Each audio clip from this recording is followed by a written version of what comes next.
Megan Hicks of I Run Far. I'm with Brittany Peterson. You're the second place finisher of the 2019 Western States Endurance Run. Wow, congratulations, Brittany. Thank you so much. How are you feeling right now? Just kind of still like shocked from the whole experience, and then, feeling the remnants from the 100-mile race. So this is our first time interviewing you. I'd love to sort of get a background on who you are as a runner. Yeah, my background lately has been the shorter technical sky running. I did the World Series last year, the Skyrunner World Series. Okay. And that kind of fits with just the training grounds that I run on in Idaho. Where are you from in Idaho? Pocatello, Idaho, Okay. Eastern Idaho. Cody, my boyfriend's from Central Idaho, which has like 3 or 4 different big mountain ranges around it. So we go up there all the time, and a lot of our bulk of our training really is just long adventure runs. Big burly stuff in the high country. Yes. Which technical terrain. Was a nice natural segue into sky running. Yeah. And then after that, the Lynn family, Paul being my coach, Cody being my boyfriend, their father and grandfather was Bob Lynn, the old medical director. So really, we've come to Western States since I've been with them, like the last 2-3 years before this. So every year I come, I get that fever of like, all right, I want to do this now. Like, sign me up. I want to jump in. And so last year, after completing the World Series, it was kind of like, what do I want to do this next year? So it was time to shift over and just see something different. Because I also feel, dabbling in the fast 50Ks, like the way too cools. I do well there. I do well at the sky running. I feel like I don't have the edge on some of those European girls that can just go so fast on those gnarly descents. I was going to say the technical downhills in Europe. You got to live on it, practice on it, be it. And I can hold my own, but, my best result was a first place, but that was the least technical course.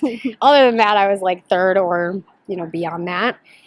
So it was kind of that, like, I don't know where my strengths are exactly, like where I really shine or where my heart really lies with what I want to do with ultra running. So it's kind of, let's look at the 100Ks, the 100 miles again. Try something totally different and new. Absolutely. So you got, sorry. Well, I think the other thing too is just racing in Europe all year.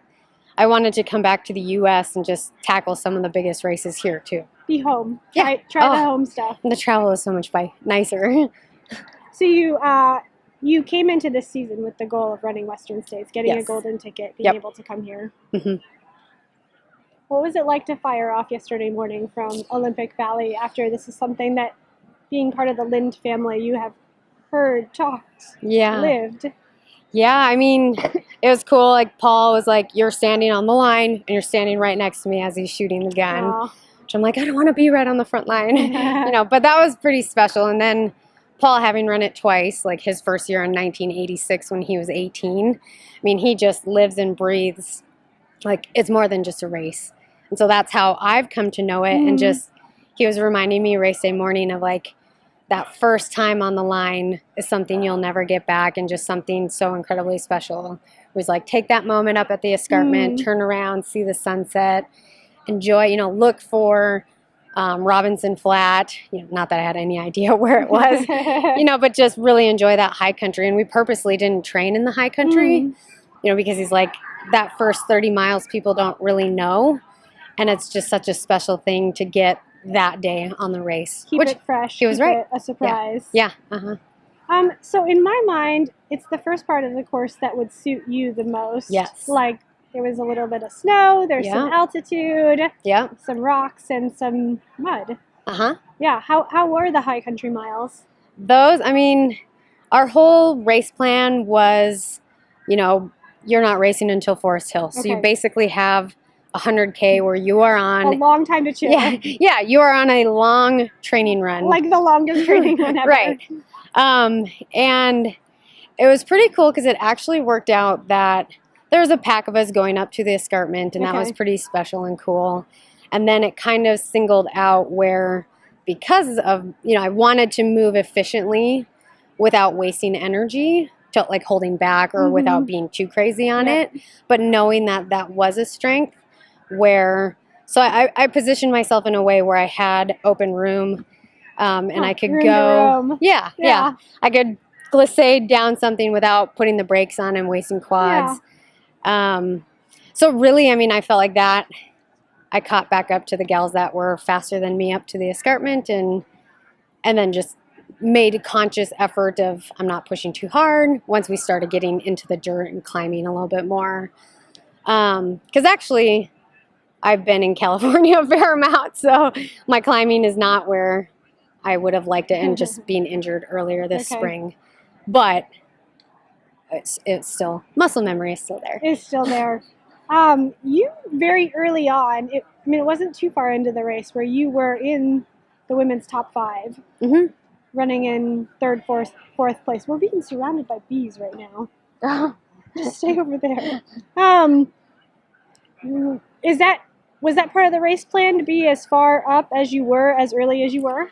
No, Paul had said, you know, he gave me, you know, we knew that this was an area we wanted to capitalize on my strength, where he said, I trust you, that you know yourself, where if you're going out and you find yourself in 1st place, in 30th place, or, you know, whatever, I think he gave me kind of the okay of, you're going to be fine if you do find yourself higher up. Where you are is where you are. Yes. Just run with this plan, and wherever you are, you are. And that's where, I mean, I was in 3rd pretty quickly, or no, 4th pretty quickly, and then going back and forth between 3rd and 4th. Yeah. Where I just kept the whole time just mental check of how am I feeling? Am I running within my own training run? Yeah. And I mean, I was every time, and so it's just utilize this because I know that the flatter, faster miles, that taps into other people's strengths, and the 100-mile distance is just something you never know what the latter half is going to be like. So I wanted to use my strengths early on. That's a perfect segue to talking about the end of the race. You never know what the latter half is going to be like. Nope. Somewhere around mile 93, is it? At that point, you had moved into 2nd place. Is that correct? Going up to Green Gate, Claire, when Courtney was injured, Claire shifted into 1st, I shifted into 2nd. And then it was this continual, how far ahead is she? And Cody, my pacer, was like, we're gaining on her. We just took off 2 minutes in that section. And so I knew we were making gains. Between 85 to 90. And then we actually saw her like less than a half mile before the Highway 49 crossing. And then, so the way that she described it was that, you know, her and her pacer were looking for you guys, and there were no lights, there were no lights, there were no lights, and then suddenly you were there. Were you hunting in the dark without your headlamps? We might have been. Oh, you may have been. I think we had headlamps on because it was starting to get pretty dark, and we're on that like narrow. So Cody was like, you can put your light on if you need to. But then once we saw theirs, it's like, put your light. So you turned your lights off, you rolled up on them in the dark, and then you hauled past. Tried to haul past. Well, you did haul past. I made the surge, took into 1st. Yep. She hung right tight with me. Well, she said she just held on for dear life to your pacer Cody's ankles for a little bit. Yeah. I mean, it was frazzled, hectic. Like, I'm trying to actually, you know, pass with authority, which was the best I could muster at that time. And she held on super, super strong. And then, I mean, we were just talking this morning with Paul and my crew and everything, where they were up at Pointed Rocks, and they said it was, I mean, your picture captures it, but Paul was like shouting. Yes, he's like, Claire and Brittany like cross paths and like bump each other, which I don't even remember.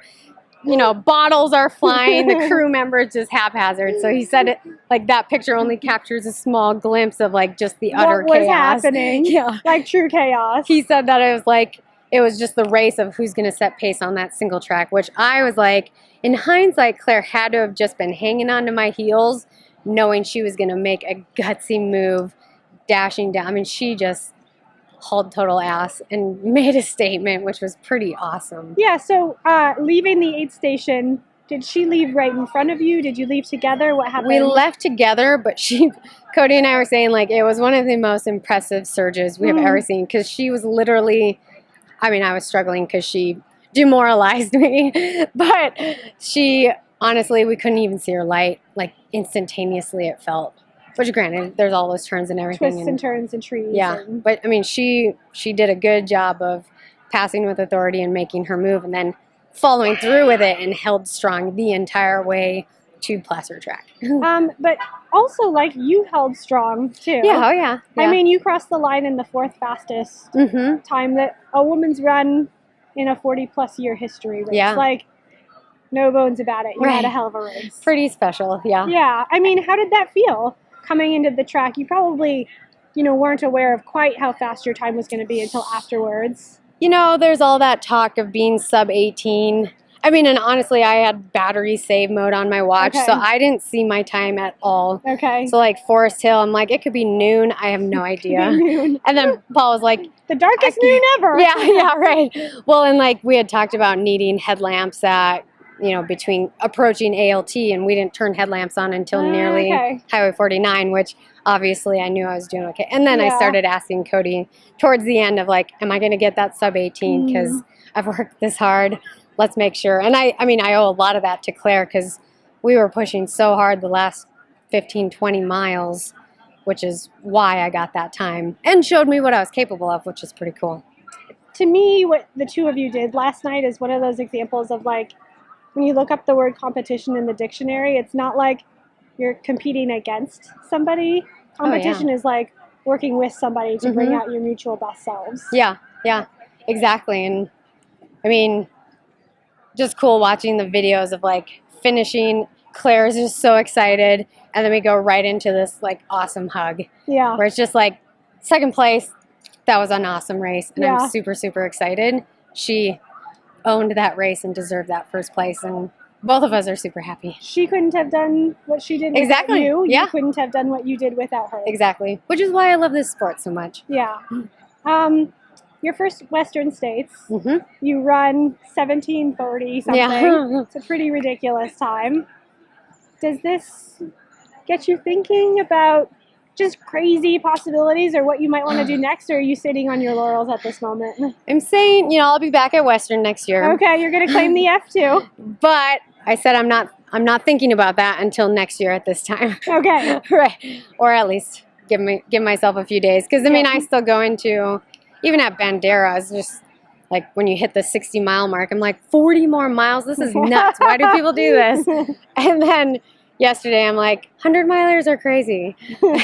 But here I am. Yeah. I'm seeing this one through. I'll be back, but I'm not thinking about that for a while. Yeah. What are you going to do? Drink a couple cocktails? I am, my big next focus, well, one, Cody and I are putting on a technical mountain running camp. Okay. So that's early August. So we'll be gearing up for that, and super excited just to hopefully, because I think honestly, as I've been reflecting on this, it's like, how did I accomplish what I accomplished yesterday? And I really feel like the technical running keeps coming back into my results and my successes, that the technical running plays a part of that. And I really think whether you're sky running, whether you're doing Western States, whether you're doing a 50K speed go, whatever, technical running helps you. I mean, just so many people talk about, like, oh, they blow their stabilizers early because of rocks or because of snow. If you just have that well-rounded strength, I don't know, I think it's super fun and really important. It's helped me a ton, and I recognize that, where I'm hoping that we can really have some excitement with our camp. Awesome. But then my next A race is CCC. CCC. Which I think will be a nice bump. Like, keep the runnable, add some climbing, mountain stuff in there. Awesome. And have some fun times in the mountains. But I'm not thinking about that for a little bit either. Awesome. Yeah. Well, congratulations to you on your second place finish at the 2019 Western States. We look so forward much. to seeing you here and, around the world. Yeah, thank you so much.